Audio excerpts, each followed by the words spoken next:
We are continuing now at the top of Daf Ches Amud Beis in Maseches Brachos. This is Brachos Daf 8b. The Gemara was just discussing the issue of reading Shnayim Mikra V'Yecha Targum, reading the Parsha along with the Tzibur at the Parshas Hashavua, and the Gemara continues. Va'afilu Ataros V'Divon. Even psukim like Ataros and Divon, meaning, Rashi explains, even psukim that don't have a Targum, the person still needs to do Shnayim Mikra V'Yecha Targum on those types of psukim. Those are just psukim that are listing names of places, so there's no real translation, there's no targum. Anybody who completes the parsha with the congregation, ma'arichin lo yamav ushnosav, his days and his years are lengthened, he has a long life. Rav Bevi bar Abaye savar la'ashlamina leparshiyasa d'chula shasa b'mala yom v'dikipure. Rav Bevi bar Abaye thought to complete all the parshios of the entire year on Erev Yom Kippur, on the day before Yom Kippur. Tana le Chia barav midifti. Chia barav midifti taught him as follows. Ksiv, it says, V'nisam es nafshosechem b'sishal achodash bo'erev. It says you're going to afflict yourselves on the 9th in the evening. V'chi b'tisha misanin. Do we fast on the 9th of Tishrei? V'halo ba'asara misanin. Don't we fast on the 10th of Tishrei? Ela lomar l'cha, to tell you, kol ha'ochel v'shosa b'tishi malo olav ha'kosav kilo misanin tishi v'asiri.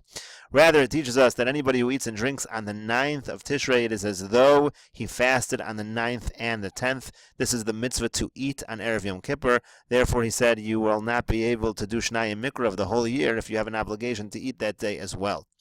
Savar lak duminu, then he thought to do it a little earlier. Amar le'ahu saba tanina, a certain elder told him, we learned in a Mishnah, we learned yakdim v'shelo yacher, as long as you do not do it earlier, do not do it later, you need to do it with the tzibur. Kida Amar lehu Rabbi Yoshua ben Levi livnei, just as Rabbi Yoshua ben Levi said to his sons, Ashlimu parshiosayach matzibur, you should complete the parsha with the congregation, Shnayim Mikra V'Yecha Targum, one time the pasuk, 2 times the pasuk, and 1 time the targum, 1 time the translation. V'hizaru b'viridin Rabbi Yehuda. You should also be careful about the vridin, like Rabbi Yehuda says. Rashi says this is talking about shechita, talking about making sure when you shecht the animal, the bird, all of the blood comes out. It's not like we learned in a Mishnah. Rabbi Yehuda says at sheyishchot es havridin, until you shecht the vridin. Rashi over here, at sheyishchot es havridin kedei sheyetze kol hadam, all the blood should go out. V'lo amar kein ela ba'of hoel v'tzulu kulo ke'echad. This was said by a bird, where the entire thing is roasted in one shot. And then he also told him the following. V'hizoharu bezakin, you should also be careful with the elder sheshachach talmuda, who forgot his learning, machmas onso, against his will, just because of old age, he forgot his learning, da'amrinan, because it is said, luchos v'shivrei luchos munachos ba'aron. Not only are the luchos placed in the yaron, also the broken luchos are placed in the yaron. They are given honor, they are given kavod. So too a person should be sure to give kavod to an older person, even if he has forgotten his learning. He is compared to the broken luchos. Amarlu Rava livnei. Rava said to his sons, Kishatem chotchim basar, when you cut meat, al techtechu al gav hayad, don't cut the meat on top of your hand. Why not? Ika de'amri mishum sakana. Some people say it's a danger. You cut the meat on top of your hand, you might cut yourself. V'ika de'amri mishum kilkol suda. So others say that the reason is because if you cut yourself, you may ruin the meal with the blood. Ve'al teishvu al mitas aramis. Next, he told his sons, do not sit on the mita of an Arami woman. And last, do not pass behind the shul at the time that the congregation is davening. So what do these last 2 pieces of advice mean? What does that mean? Don't sit on the bed of an Aramis. Some people say the whole thing is a metaphor. It means do not lie down without saying Kriya Shema. It has nothing to do with the bed of Aramis. It's just a way of saying not to go to sleep without saying Kriya Shema Lamita. Some people say it refers to the fact that a person should not marry a woman who's a convert. That he was telling this to his sons. And some people say that what he was saying was actually being on the bed of an Arami woman. And what was the reason why he told him that? The reason was because there was a story of Rav Papa involving a mita of an Aramis as follows. To Rav Papa azal legabe Aramis, because Rav Papa went to an Aramis, to a woman who was an Aramis, hotzia lo mita, she took out a bed, Amr lo, and she said to him, Shev, sit down. Amar lo, he said to her, Eini yoshev ad shetagbi es hamita. I'm not going to sit down until you lift up the bed. Higbiya es hamita, she lifted up the bed, umitzo sham tinok mes. And they found over there that there was a dead baby. Mikan amru chachamim, and from here the chachamim said, Asr leishev al mitas aramis, a person should not sit on the mita of an aramis. Apparently she was trying to set him up that he had killed this baby. V'al tavru achore beis hakneses b'shoah she'atzibur mispalin. The last piece of advice he gave his sons: don't go behind the shul at the time that the tzibur, that the congregation is davening Messiah Leila Rabbi Yoshua ben Levi. This is a support for Rabbi Yoshua ben Levi. The Amar Rabbi Yoshua ben Levi says, Asr lo la'adam sheyavor achore beis hakneses b'shoah she'atzibur mispalin. It is forbidden for a person to go behind the shul at the time that the tzibur is mispalin, the time that the tzibur is davening. Amar Abai, and Abai says, V'lo amar el daleka pischa achrina. This is only true if there's no other entrance.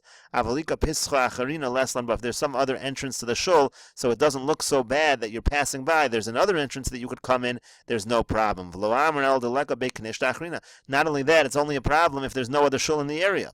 Avalika beiknishta achrina, but again, if there's another shul in the area, maybe you're going to that shul. Leslan ba, there's no concern. V'lo amar el dalo darituna, v'lo rohit, v'lo monach tefillin. All of this is only true. It's only problematic if you're not carrying something, you're not running, you're not wearing tefillin.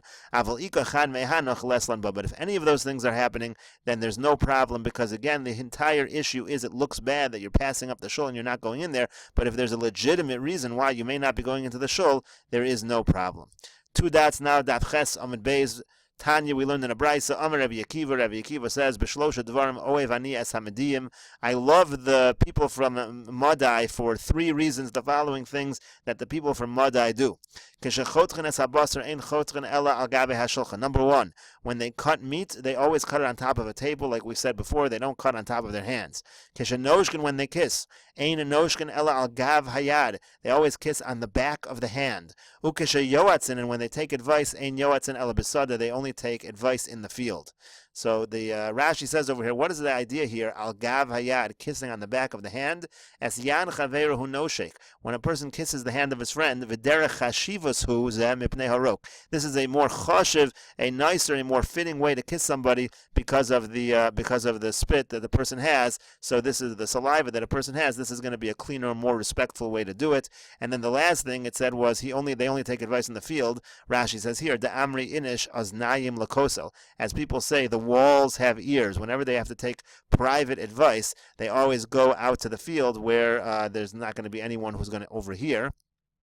What's the pasuk for that? Amar Rav Ada Barava. Rav Ada Barava says, "Ma'ikra." What is the pasuk? Vayishlach Yaakov vayikra leRachel uleLeah. Yaakov sent out and he called to Rachel and Leah. Hasada el tzono. He wanted to speak to them privately. Where did he speak to them? He spoke to them in the field because the walls have ears. 2 dots. Tanya Amar Rabban Gamliel. It was taught in a brayso. Rabban Gamliel says, "B'shlosha dvarim oev ani es haparsiim." There are 3 things that I love about the people from Persia. Hein snuin b'achilasan, utsnuin b'beis hakisei, utsnuin b'davar acher. They are sanua, they do privately, they're modest when it comes to eating, they have good practices, when it comes to going to the bathroom, and they have good practices when it comes to davar acher, to having relations in private. Ani tzivisi l'mekudashai. Now the Gemara darshans a pasuk in Yeshaya, I have commanded my holy ones. Tani Rav Yosef taught Elo ha-Parsiim. This refers to the Parsiim, the Persians, ha-Mekudashin umuzuman l'Gehenim, those who are set aside for Gehenim, to go to Gehenim. Here we have a more negative connotation about the Parsiim than what we had previously from Rabban Gamliel. Rabban Gamliel, Omer v'chulu, Rabban Gamliel says, etc. Omer Rav Yehuda, Amar Shmuel, halacha Rabban Gamliel. Rav Yehuda said in the name of Shmuel, the halacha is like Rabban Gamliel. Tanya. Now that was going on the fact, again, that Rabbi Gamliel said that a person, when he recites Kriyas Shema, he has all night to recite Kriyas Shema. Rabbi Yehuda is saying in the name of Shmuel, that is the halacha. Tanya Rabbi Shimon ben Yochai Omer. We have a brayso. Rabbi Shimon ben Yochai says, a person sometimes can fulfill his obligation of reciting Kriyas Shema by reciting it 2 times at night. As the Gemara will explain, even though it seems to be 2 times at night, you're actually doing once at night and once in the morning. How is that? Achas kodem sheyala amud hashachar, ve'achas la'achar sheyala amud hashachar. Just read the Shema 1 time before dawn, and read it 1 time after dawn, and you've fulfilled both obligation of night and day. V'yotze ban yedei chovaso achas shel yom ve'achas shel layla. You will then fulfill your obligation of day and of night. So the Gemara says, Hagufa kasha, you've contradicted yourself inherently.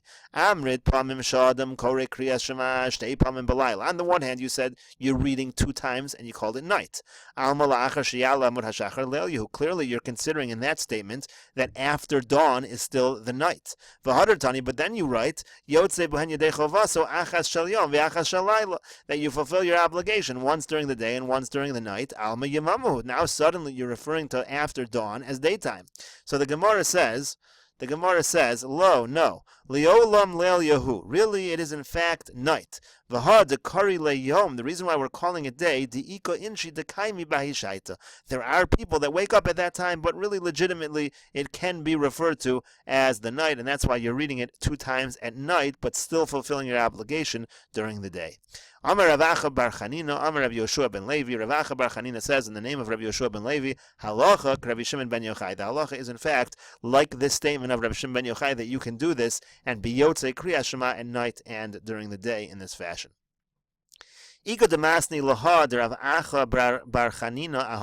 have this statement of Rav Acha bar Chanina that the halacha is like Rabbi Shimon ben Yochai on a brisa that is a slightly different version of this brisa. The Tanya we learned in a brisa. Rabbi Shimon ben Yochai Rabbi Shimon ben Yochai says, Mishum Rabbi Akiva, in the name of Rabbi Akiva. Sometimes a person can read Kriyas Shema 2 times. Here the text is during the day. One time before the sun rises and one time after the sun rises. And even though you're reading before nates and after nates, and apparently both times might be considered daytime, you're actually yotzei your daytime obligation and your nighttime obligation. Gemara asks the same question as before. Hagufa kasha, haven't you inherently contradicted yourself? On the one hand, you said that there are times that a person reads Kriyas Shema 2 times during the day. You see that before sunrise you were considering it day. But then it says that your yotzi obligation day and night. You see that it is night. So the Gemara is asking the same question. The Gemara will continue in the next on the next daf Tes Amud Aleph with the answer to this question. We will see in the next video.